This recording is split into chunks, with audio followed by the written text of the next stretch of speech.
Good afternoon. Hello. I'm pleased to have with us today Professor Janet Poole, Distinguished Professor and Chair at the University of Toronto. Professor Poole's research has largely revolved around colonialism and modernism in the Korean context. Her first book, When the Future Disappears, examines the late colonial period writings of intellectuals and fiction writers such as Ch'oe Myångik, Lee Tae-jun, and Kim Nam-chun. This book explores how these works figure a modernist aesthetics of time that responds to the foreclosure of futurity during the final years of colonial fascism in Chosun. It received the 2015 Modernist Association Book Prize and an honorable mention for the Association of Asian Studies James B. Pele Prize in 2016.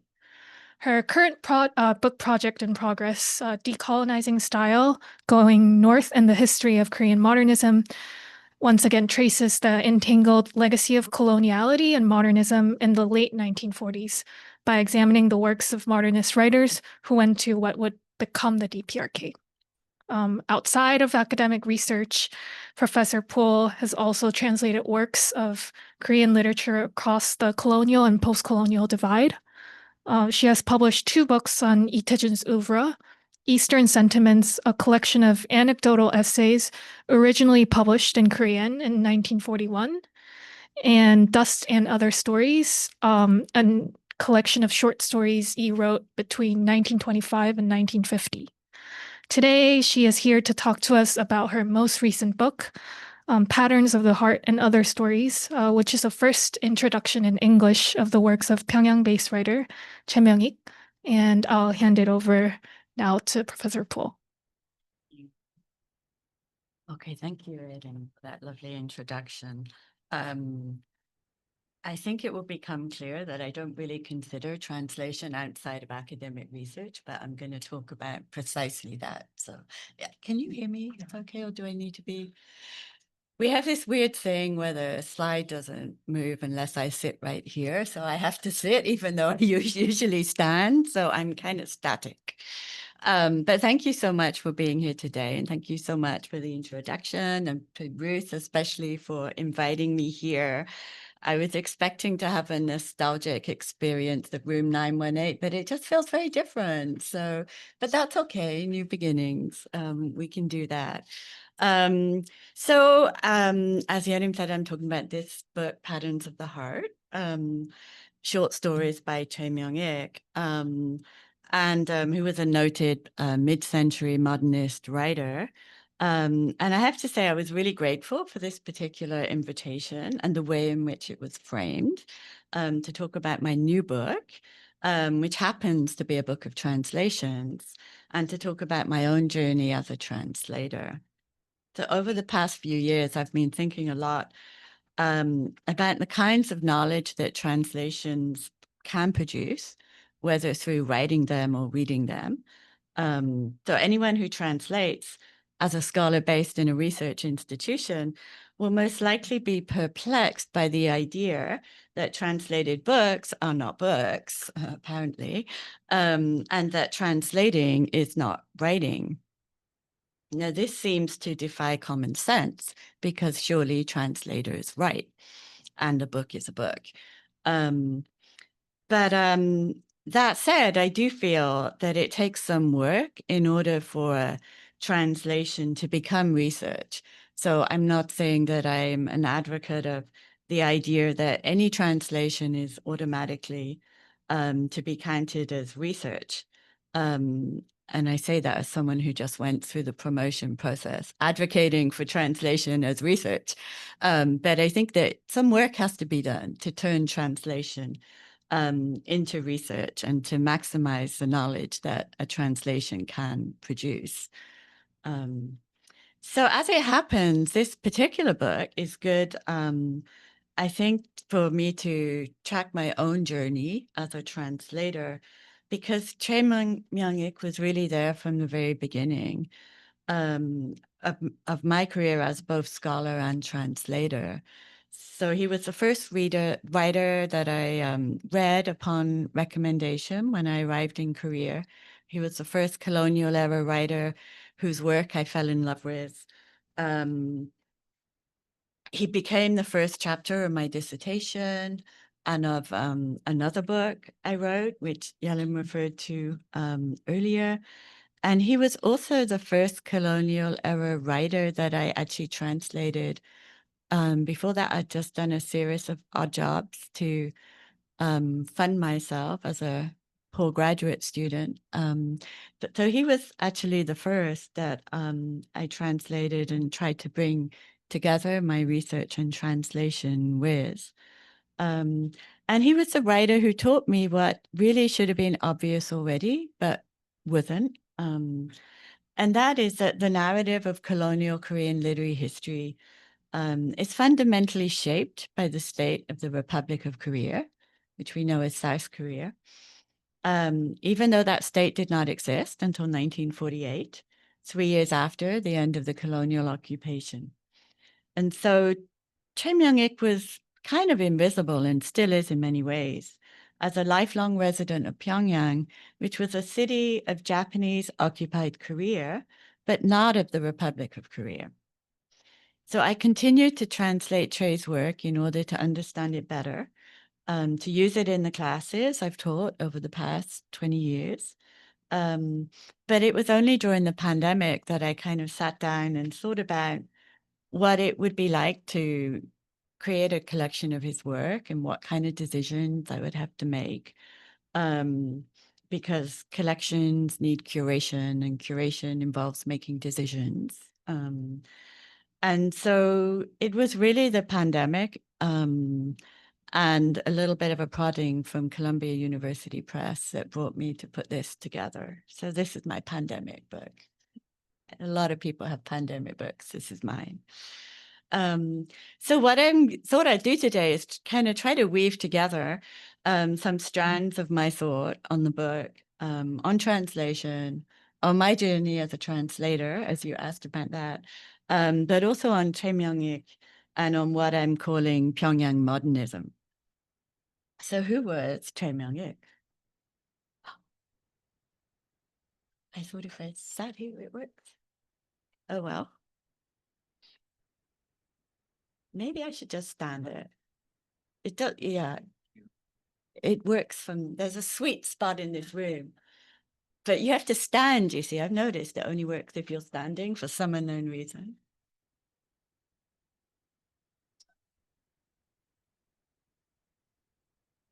You try. Who was Ch'oe Myångik? He's supposed to. We're supposed. So maybe that's like where the things are. And now it's gonna work. Yeah. So should I stand there then? Would that No, be? I think it's gonna work. Can you try? No. Yeah, yes. I think this. Oh, show on. Let me try this. I'm happy to stand there if it's going to work. Okay, this works. So I'll just kind of go like that. Yeah. Yeah. Just give me a cue. Is that height? Very funky technology. Okay, who is Ch'oe Myångik? Here he is, the only photograph I've been able to find of him. As you can see, it's really blurry. It's clearly from a newspaper, and it tends to appear on the cover of republications of his work. So he was born in 1903 or 1902. Everyone has a different date, which is not uncommon. It's usually connected to the lunar year, although it doesn't seem to be in this case. So I go with 1903 for some unknown reason. He was born to a fairly wealthy family in Pyongyang. His father was involved in trading ginseng between Pyongyang and Incheon, and then across the China Sea to China.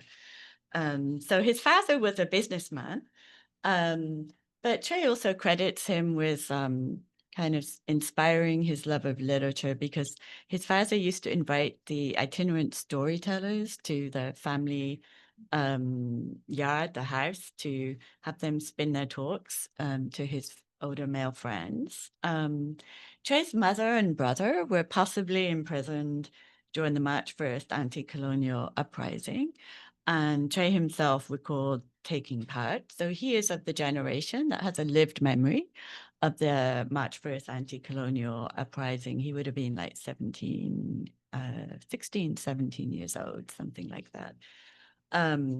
He stayed in Pyongyang throughout his entire life. Both of his parents died relatively young, and the wealth of his family went into decline. In the 1930s, he began to publish short stories, but not many, a grand total of 7 during the Japanese colonial occupation, which does not exactly match the usual kind of rate of production of a writer at the time. We also know that he worked, and I'm getting this from kind of various short essays he wrote, but again, there's not more than 10 of those, where he gives a little idea of his family circumstances. So we know that he worked, that he owned a small glass factory that he ran, that he wrote only part-time, a fact that he occasionally lamented, while also being grateful that he was not caught up in the busyness of literary circles in Seoul. His few short stories were highly regarded at the time, and he was known for his exquisite writing style. He was kind of a perfectionist, which I suspect is also why he only published 7 short stories. I don't think it was just because he was working, because he kind of really sculpts and shapes his writing. But even after becoming well known, he still kept his distance, both physically and professionally, from the writers down south in Seoul. So that we know so little about him and that we only have this little grainy photograph has everything to do with the partition of the peninsula, to the formalities of Cold War censorship, and to ongoing difficulties in returning colonial era writers to the narrative of modern Korean literature, while there are still 2 states at war and laying claim to the entire peninsula. Ch'oe stayed in Pyongyang after the formation of the People's Republic of Korea. And from various anecdotal evidence, we know that he was initially involved in cultural discussions under the Soviet administration. So there are accounts of him being present at dinners with visiting Russian writers. But he never kind of appeared at the center of political and cultural affairs in the way that other writers, such as Lee Tae-jun, did. He did continue to write. He published both short fiction, a long novel, personal essays. In the early 1960s, he published a collection of essays about writing.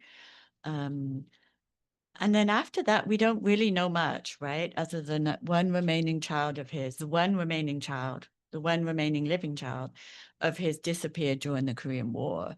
So he and his wife lived to the end of their days without their children. The internet now has decided he died in 1972, but I don't know why. So I'm deciding to omit that because the internet tells you all kinds of things about writers who went north, and it's wise to ignore it for the most part. So in the South, Ch'oe was categorized by the state as a so-called Chaebuk Chakka, a writer who stayed north, right? As opposed to Wolbuk Chakka, who's a writer who went north, moved from the South to the north. But both these categories, and they're state categories, that's all they are, although they had profound results. The main result was that their work was banned from publication in the South until 1988. So since 1988, his work has been republished, but he's not really taken up a central place in the canon. And like most writers subject to the publication ban, it's really been his colonial era writing that's been returned to the history of modern Korean literature. And it's much easier to access than anything that he wrote after the DPRK came into existence. So in order to complete this book, which is about half and half colonial, half DPRK-ish, or kind of stateless than DPRK is, however you want to categorize this, works. It's about half and half.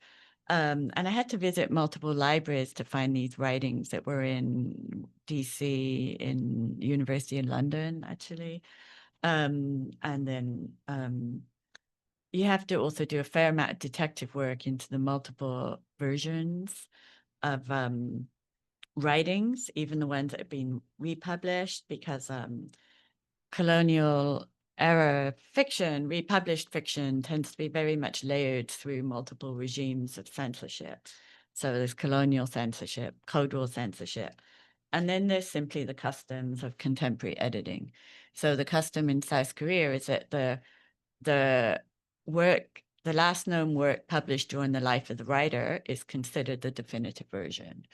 So if you don't know when someone died, if you don't know if they actually looked at that last known version because he was living in Pyongyang and it was published in Seoul, there are all kinds of reasons why you might not want to make that simple rule, right?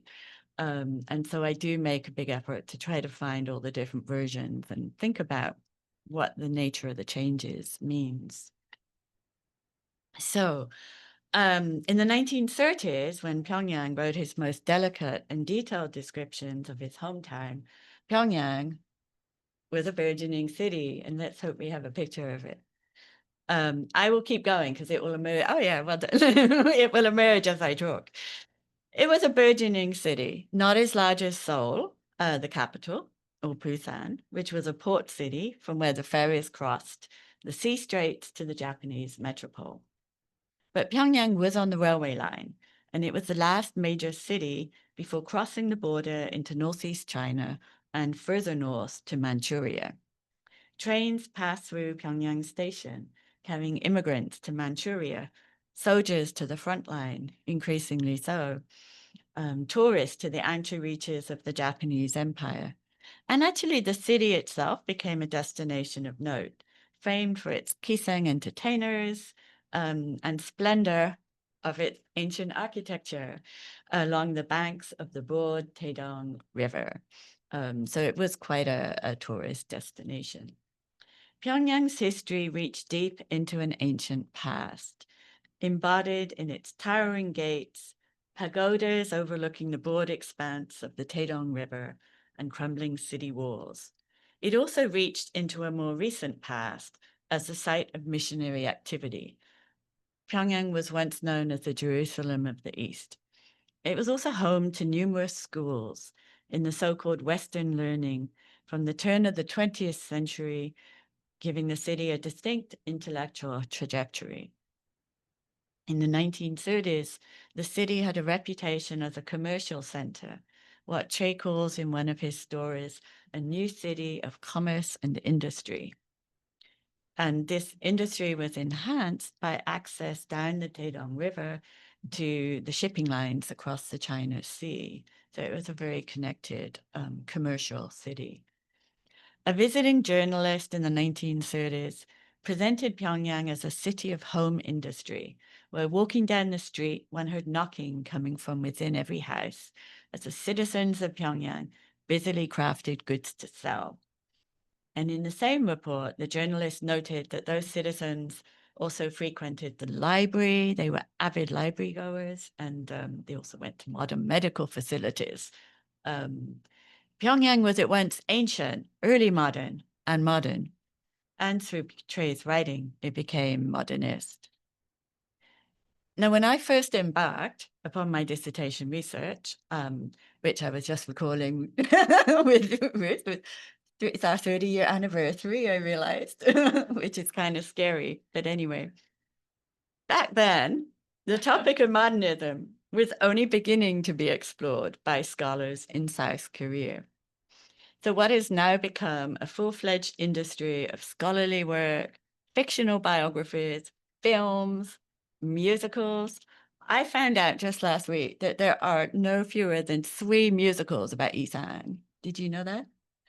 And I haven't watched them all yet, but one of them is about the Kuinhue, the group of 9. And it is really unsettling to watch Lee Tae-jun and Park Jae-won sing in Western musical tradition about the nature of literature. But this is a thing, apparently, and something I'm going to look into some more.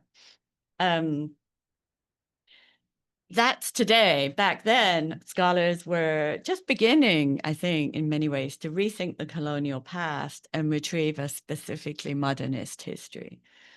And why that modernist history needed retrieval owed much to several factors, really. One was the kind of 1980s focus on what was called realism, or literature that was supposedly or deemed to be providing some kind of direct representation of colonial oppression and the fight to get rid of it. But another defining element, I think, was the fact that the majority by far of modernist writers and artists moved north. And their work had been banned in the South until 1988. So actually without them, you couldn't have a modernist history, right? You were ironically left with realists, but anyway. So in the 1990s, when I ended up by the end of the decade in Seoul, scholars were beginning to work through the works of these writers. They were publishing new editions, and they were, really trying to bring these authors back into the public sphere. The focus was very much on writings from the 1930s during the colonial era. And I think the 1940s still seemed very taboo, no longer banned, but really not something that was easily talked about, right?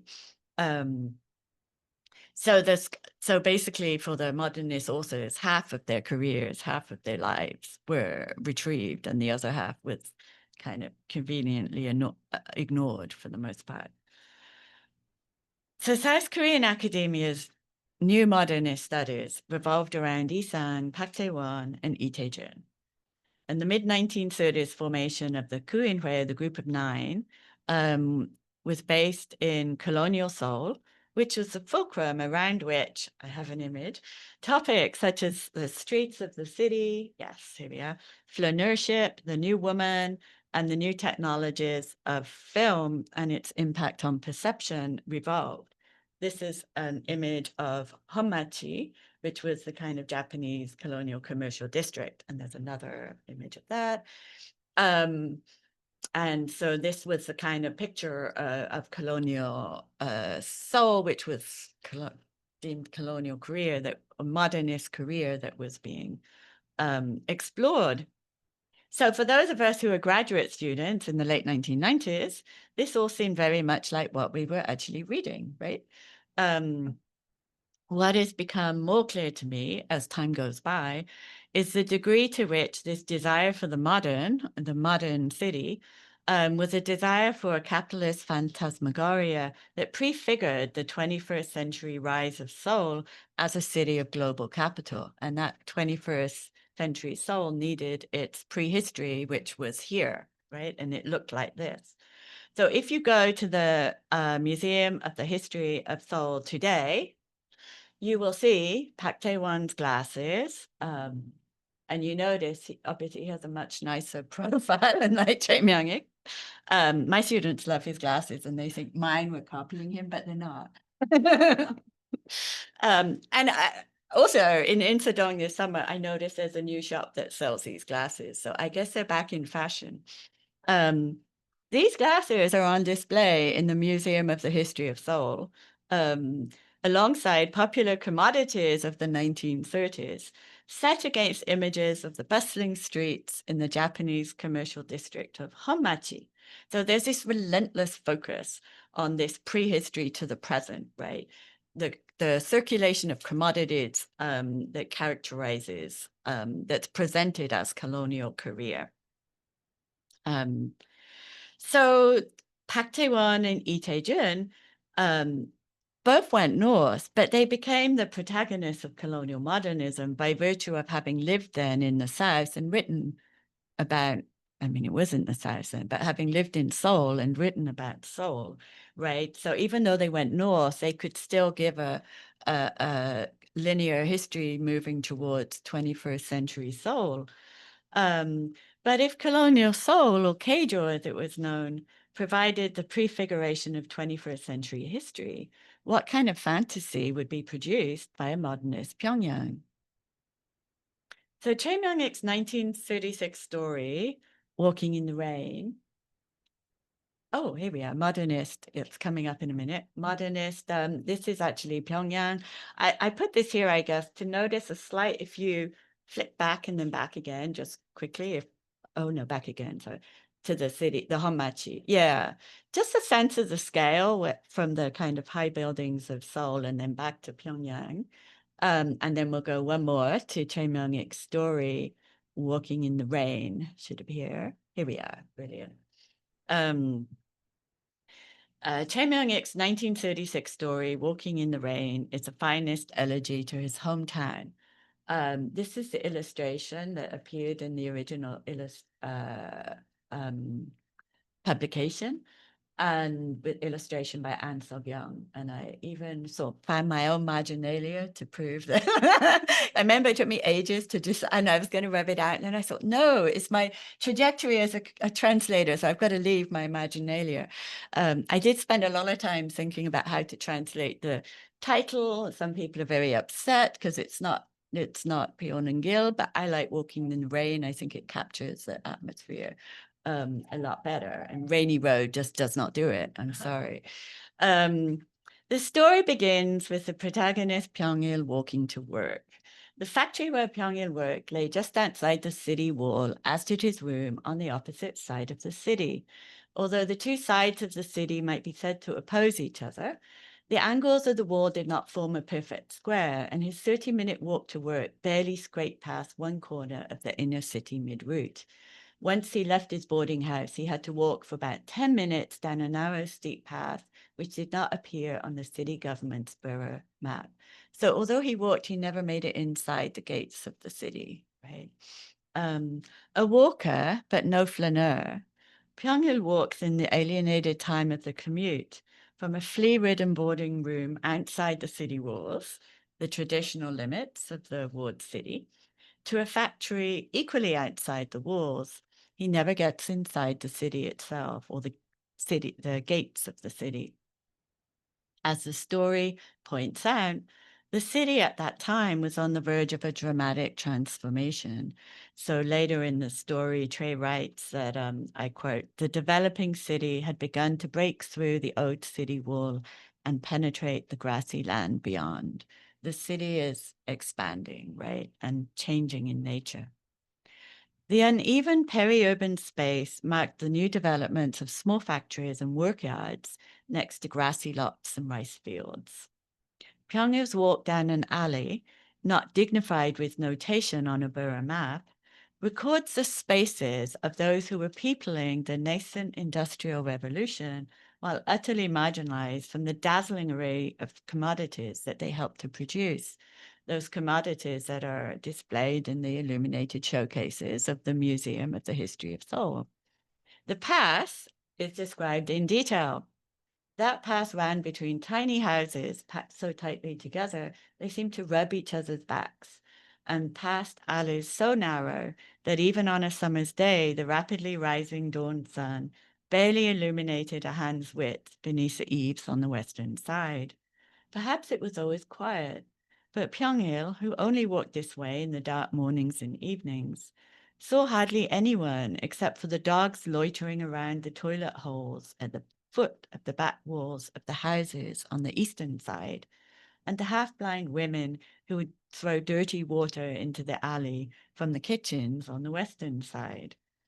In the spring, the ice would melt and the path would turn to slush. In the summer, the seasonal rains rushed down the narrow alleyway, transforming it into a dirty stream. With the first snow of winter, the children would polish the path and slide down the ice, whether looking up, distracted by the sound of an airplane, or headbent and deep in some thought, he would inevitably step in some malnourished child's feces, even in broad daylight. And I think I have just an airplane, not over the alleys, but this is a developed kind of area of the city. And I think there might be another picture, which would be more. Oh no, okay, go back. Maybe go back. Sorry. Too. So in Ch'oe's description, Pyongyang replays his walk like a movie on the ceiling of his boarding room. His everyday when nothing changes, and this is how he describes it in the 1936 story. His everyday when nothing changes, and yet he senses what he calls a powerful rhythm. To return to grad school reading of the 1990s, since I'm on a nostalgic roll, Ch'oe preempts Henri Lefebvre's later description of the everyday under capitalism, where the time of the seasons overlays the repetitions of work time, when nothing seems to happen, and yet somehow things are changing, moving according to some kind of rhythm, which is here unnamed. And in addition to seasonal time and work time, there was something else too. Pyongyang looked up at the old city gate, towering over him like an enormous shadow. He saw the black contours of the eaves, which seemed poised to take flight into the dark sky.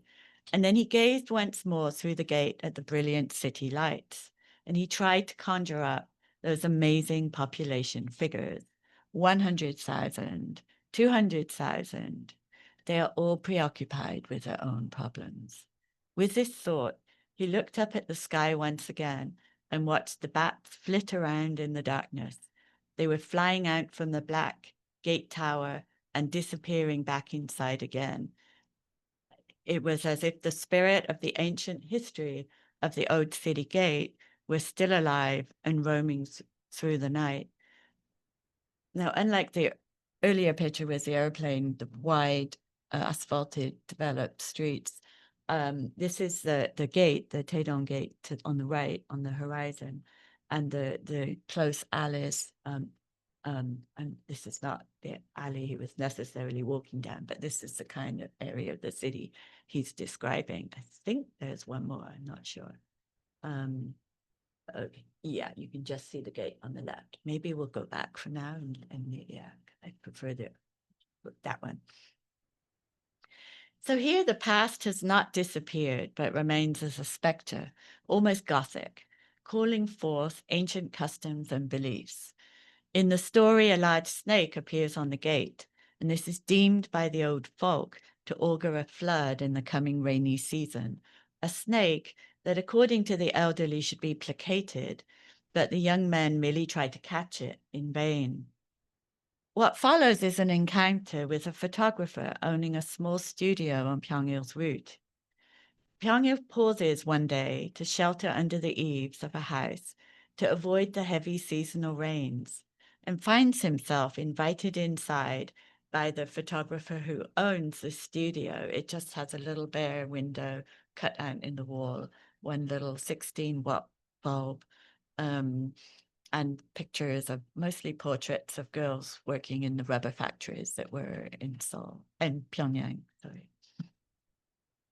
The majority of the story describes the conversations between Pyongyang and the photographer, and their meetings become more regular.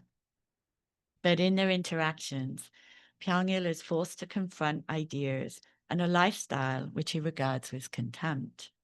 The photographer is the embodiment of a particular dream, what might be called here in this room today, perhaps, the American dream. It's the dream of a global petit bourgeois to own his own business, save up some money by not spending too extravagantly, to buy his own house and send his kids to school. Pyongyang, on the other hand, finds this all very alienating. He spends his days reading, having nightmares about Nietzsche and Dostoevsky, hitting their heads against a rock, blood spotted on their beards. Now, in Pyongyang, it's tempted to find an avatar for Ch'oe, caught between the mundanity of his business and his artistic ambitions, reading Nietzsche and Dostoevsky while trying to cobble together a living with a small factory. Ch'oe's stories return continually to this urban space where ideologies of business and art and intellectual life clash, whether between classes or between generations.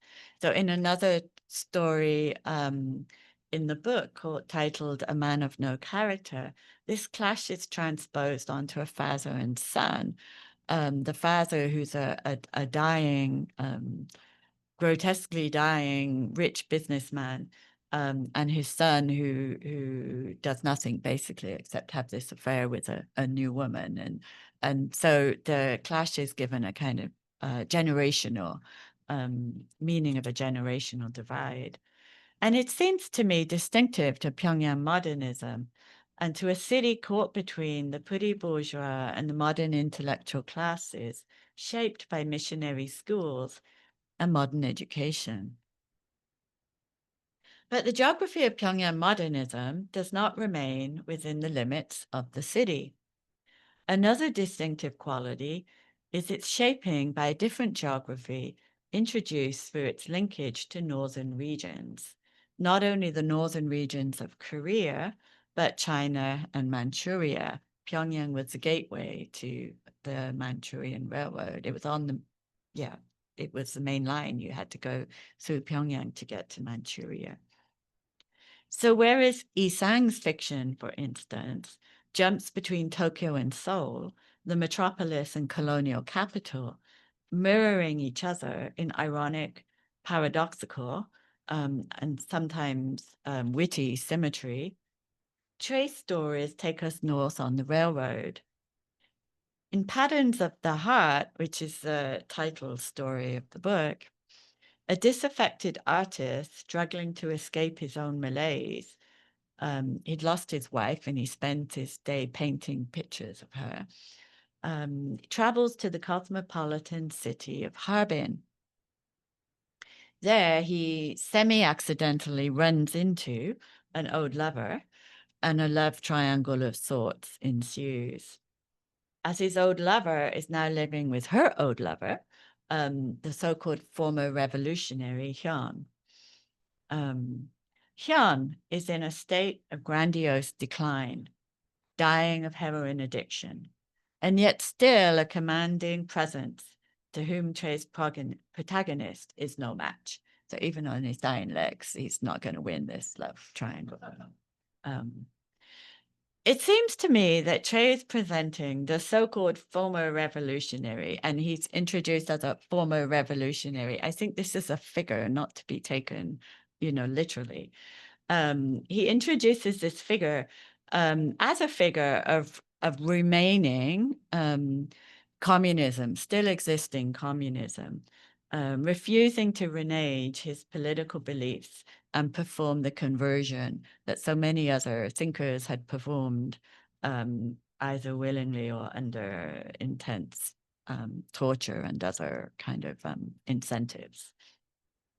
It is no accident that this takes place in Harbin, a communist remnant was unimaginable somehow within Korean territory in 1939 when the story was written. But to skip ahead only briefly, a communist remnant would ultimately not fit the established North Korean colonial imaginary either, right, a decade later. For that, and I'm talking about 1950s North Korean imaginary, which highlighted the other communists equally outside the territory of the nation in the colonial period, and that is the Manchurian guerrilla fighters who were aligned with Kim Il-sung. In that imaginary, a remnant was not good enough. It was not good to be merely remaining, even if you were grandiose, and it definitely wasn't good to be dying of a heroin addiction, right? But I'd like to stress the significance of the remaining in its own time of 1939 and the ways in which Ch'oe's story heralds a heterodox trajectory of socialist thought, which is critical to Ch'oe's later post-liberation work. Now, another story, I'm actually deliberately not giving you the ends of any of the stories, just because, I don't want to do spoilers. And another story that travels outside Korea's border will allow me to take a translator's aside. Let me have an image here, I think. Oh, another one. We're going to get there. Okay, here we are. Another story that travels outside Korea's border will allow me to take a translator's aside and talk about one major difficulty the translator of colonial fiction confronts. So here we have the cover and the kind of, I've forgotten what that's called in English, but the inside front cover, the frontispiece, right? On the right, so the cover on the left and the frontispiece on the right of the 1947 book, Changsam Isa, a collection of short stories by Ch'oe Myångik. And I'm going to talk about the title story, Changsam Isa. So the one major difficulty that any translator of colonial fiction confronts is the complex multilingualism of writing from this time, which becomes especially complex with a writer like Ch'oe, who's clearly fascinated by words, tones, accents, dialect, and spoken language with all its different hierarchies embedded in social formations. So in Ordinary People, this is how I translated the title, Changsam Isa, which is literally three Changs, four E's, or in English vernacular, you might say every Tom, Dick, and Harry, but obviously that's a ridiculous translation. That's precisely the problem, right? So I went for Ordinary People in the end. In Ordinary People, a sex trafficker is returning an escaped woman to his network of brothels in the northern China, north of the border, Korean border. The story is narrated by a passenger in the same train carriage who details his observations on his fellow passengers. He details the minutiae of their clothes, their physical appearance, especially their faces. And then finally, he records the conversation that breaks out in the initially silent carriage. Everyone starts off very awkward and not speaking, and then the sex trafficker breaks the spell and a little drinking party breaks out. The various peasant and rural passengers are fascinated by a large gentleman who sits next to the young, glamorous, but elusive woman, and they're all guessing at her occupation. So she's smoking, I think she's wearing purple, and she's got a hat, and they just see her reflection mirrored in the window. And she just looks out the window. The various, so the narrator, so the passengers, who are all rural peasant bunch, farmers, peasant women, young, old, they're fascinated by the woman who looks so different and stands out so conspicuously, and also by the relationship with this old man and the woman. The narrator is fascinated by the speculation that hovers around the captured woman. And this kind of develops as the conductor comes through and she doesn't have her own ticket. Obviously not, right? Because she's just been captured and being returned to the brothel. So from all these little cues, they imagine who she is. And then the narrator records the conversations that break out when the gentleman goes to the bathroom. This is what breaks the silence.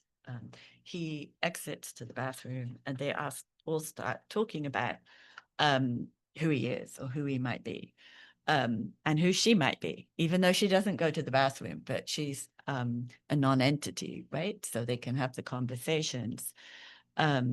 And the passengers are speculating loudly, even though she's still there.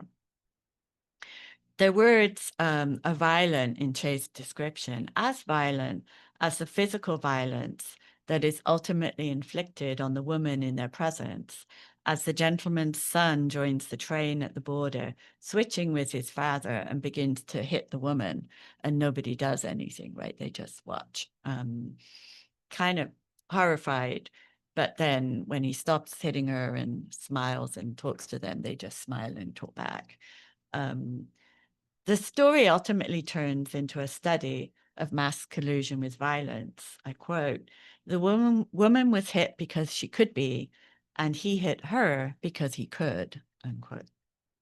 Ordinary people speak ordinary talk and are implicated in extraordinary violence. This was the final story that Ch'oe published before he stopped writing as the Asia-Pacific War deepened.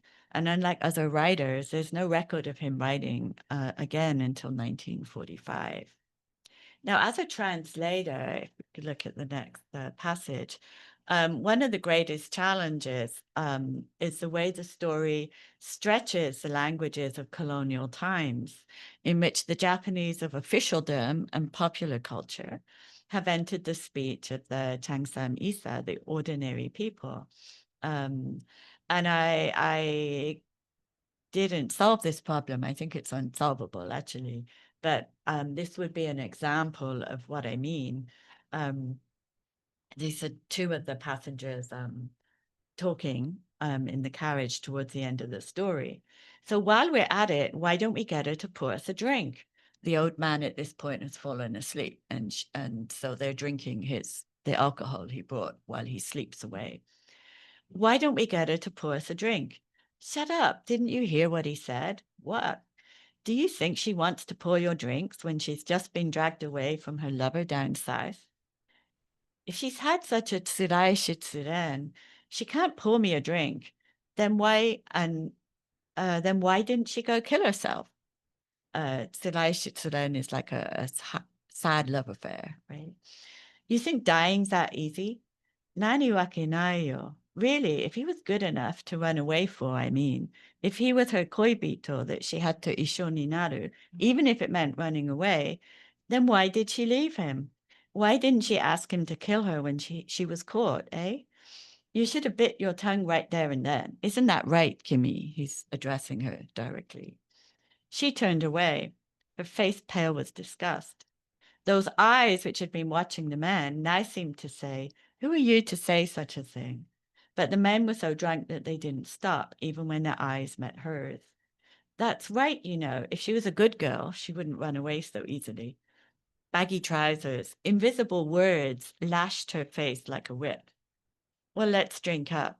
What's the point of worrying about things that are none of our business? Leather Jacket seemed the least drunk. They all are named by what they're wearing, right? Leather Jacket seemed the least drunk and passed the lid as if to intervene. The young lad took their drinking cup and burst out laughing when he struggled to sit up straight. But Kanajo, she's a tenka no ho janaika. Why is she none of our business? The train came to a stop once more, and a row of lights appeared outside the window. The two young lads seemed to come to their senses and rushed off laughing. This is our stop. We had a good time. Sayonara. So the Japanese, it's all transcribed in Hangul, but as you can kind of see, the Japanese is mixed in. I think it's coming from predominantly like popular culture, I would say, in this instance. The idea of the hard love affair, the lover, she's a born whore. All of this is coming out of, I think, kind of popular drama. Unfortunately, I had to resort to footnotes, which are not here, but in the book I do have footnotes. The translator's admission of defeat, perhaps, but also a critical admission or confirmation of the impossibility of complete equivalence, the fallacy of the hermetically sealed organic wholeness of the so-called national language that remains both undiluted and able to convey everything. Clearly it can't. So it was really important to me that this collection did not stop in 1941 with this story, even though Ch'oe stopped writing in the face of the war and censorship on language use. So it's interesting that although Ch'oe, I think, went a lot further than other Korean writers in introducing Japanese within his stories, through dialogue principally, I'm not aware of any works of his written in Japanese, which is actually quite unusual because most people were writing in Japanese. Fully half of the stories in this book were written after 1945. And these are the stories that are rarely included in collections of his work published in South Korea today. And some of them have never been published in South Korea. These are the ones I had to go and find. The narrative of the South Korean state cannot bear these stories, but they are part of the narrative of the author's life.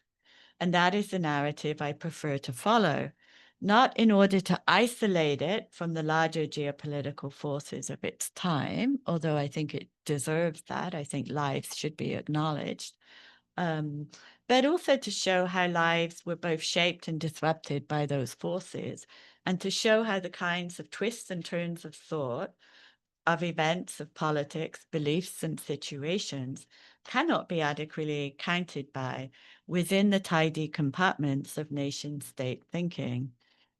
In fact, to show how the nation-state actively represses those twists and turns to suit itself, and does so through legal censorship, as well as the more supposedly benign method of so-called literary interpretation and criticism, which is not legal, but creates boundaries.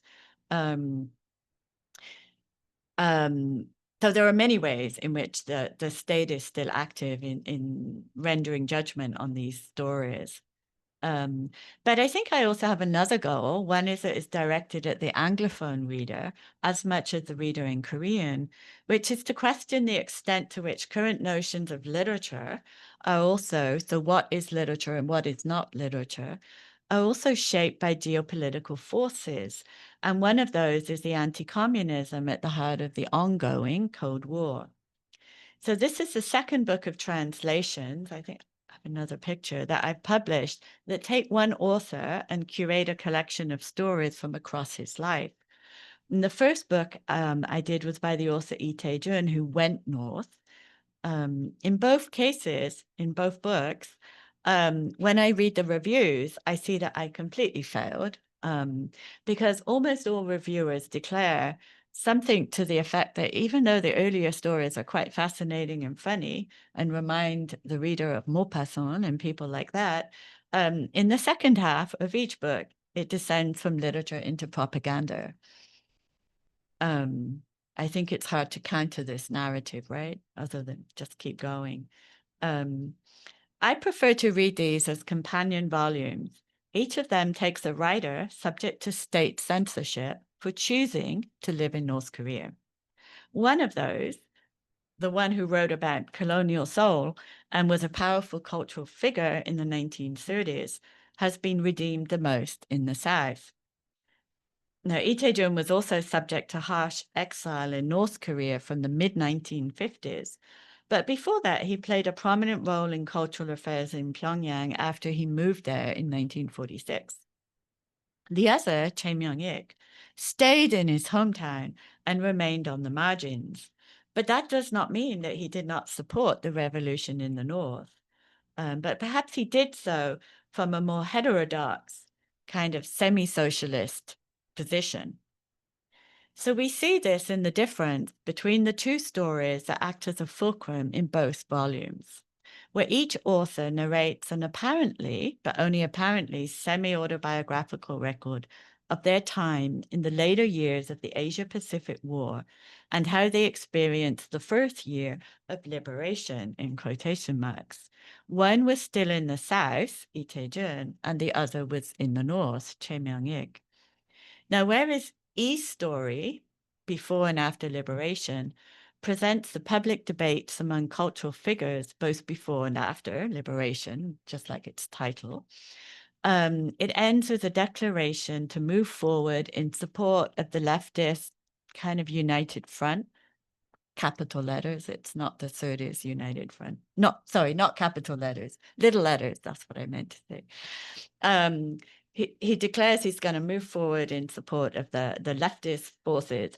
And at the end of the story, he kind of bids farewell in a slightly nostalgic way to a fictional, traditional old man who walks off into the dust of the city of Seoul, where there's US Jeeps are kind of whizzing around. Ch'oe's protagonist at the end of his story, well, at the beginning of the story, he moves to the countryside in order to survive the war. This is both a financial and a physical safety issue, right? So he evacuates to the countryside. But while he's there, he talks with local villagers. And when the Japanese empire collapses, he stays in contact with the young people he met there, even after he's returned and gone back to Pyongyang. And the story ends, Image, with a scene that brought to mind to me when I was reading Travis Workman's recent book, and I've totally forgotten the title of the book. Did I put it on? Oh yeah, Political Moods, which is a book about film. But Travis writes about what he calls the first North Korean film, My Home Village from 1949, how it ends with this scene. So this is quoting Travis, right? Sister and brother Ukdan and Kwampil are reunited, and the camera pans left across the liberated landscape of the Korean nation. The gaze smiling, right? The gaze to the horizon that always heralds the future. This reminded me very much of Trey's story, where the protagonist returns to the village where he'd evacuated at the end of the story. He sits up on a levee and he gazes across the land at the peasants who are working together to restore the national land. So we might think of this as kind of aesthetic support of the land reform movement, land reform having already been underway in North Korea at that time. Now, what feels untranslatable in early North Korean fiction is not Japanese language. But what feels untranslatable is also, again, what I feel most needs to be retained in the text.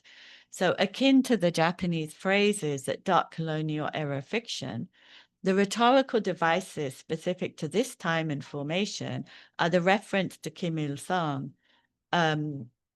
Sorry, that's my phone. I know who it is. I forgot to turn it off. It will stop. The rhetorical devices specific to this time and formation are the reference to Kim Il-sung, usually only once in the story. There's always one reference. And then the other thing, there's always the breaking of the fallacy of supposed distance between diegetic time and the time of writing. So this usually appears when there will be one reference to our country, right? It'll be written in the third person for all the other characters, but it will say at some point, and our country needed this or something like that, right? These phrases are jarring to the English reader, but I retained them both because I'd like to signal the difference of these stories. And not accidentally, I think this is the point where the readers feel that literature has become propaganda, right? But I prefer to think of it like this, that there are these usually single phrases in longer stories that are highly contained, right? And just as scholars of the novel now urge us to look not just to the ideological closure of the novel's ending, the happy ever after of marriage, right? They say, well, why don't you look at everything that happened before then, which is the like 300 pages of the novel, right? Rather than the last page. This, I think, helps us think about some of these stories where we don't just focus on that one phrase as if it determines the entire meaning of the story. And perhaps if we try this, we can move towards some kind of non-anti-communist reading of early North Korean fiction. So at this point, I can see time's flying. So I was going to discuss The Engineer. And I was going to have a picture, but the internet wasn't working in the hotel. I was going to have a picture of Ruth's book, which includes, I was very fortunate to be included in Ruth's new book with this story where there's a heroic ambush of American soldiers during the Korean War, which definitely readers of my book find propaganda, but I don't. I think it's a really kind of amazing modernist story. So we could talk about that after. And the kind of translation problems that appear there, which are very common with North Korean fiction, is that once you get to the Korean War, everything American is an American norm, right? And what do you do with that? The bastards. And how do you deal with that as a translator when I think it has a different valence to what a very literal translation in English means. And the other thing that I find interesting about that story is the alternative ending. So I just wanted to point out what I realized this morning is that sometimes the solution to these dilemmas can be found across books, because in your book, I have the original version of the story. And then in this book, because of the very long period of time that passed, so I chose to put the later version so that both were out there.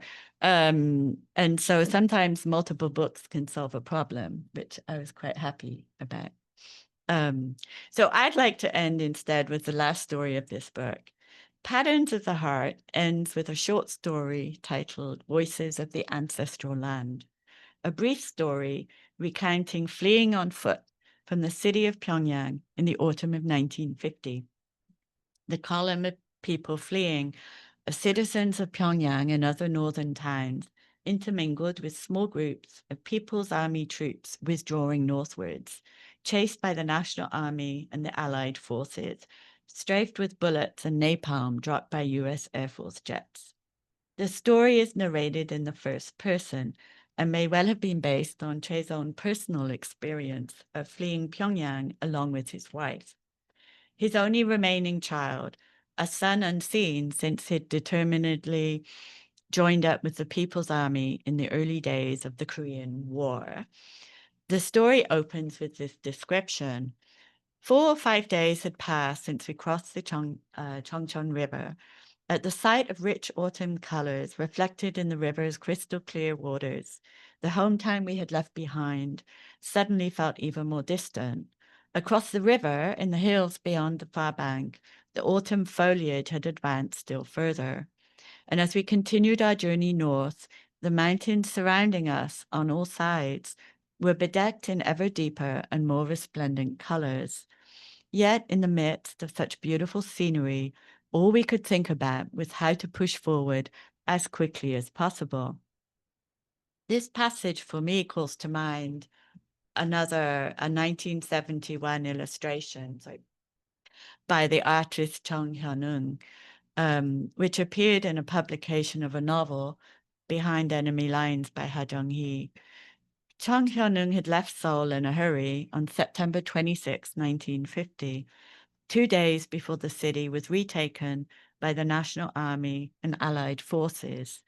Although Chung had lived in Seoul all his life, during the 3-month-long occupation of the city by the People's Army that year, he joined the Korean Artists Alliance as Secretary General and did not feel safe remaining in the city when the Southern Army returned.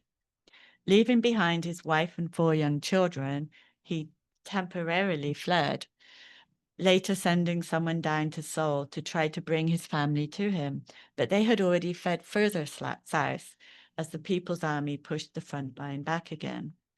Chung passed away in the north in 1976, having remarried and fathered 3 more children, but never able to see his first family again. This painting or illustration was drawn around his 60th birthday. It seems to gesture to that walk north through the ever-deepening late September foliage. The stark red monocolored work, of course, brings to mind famous Choson paintings such as this one.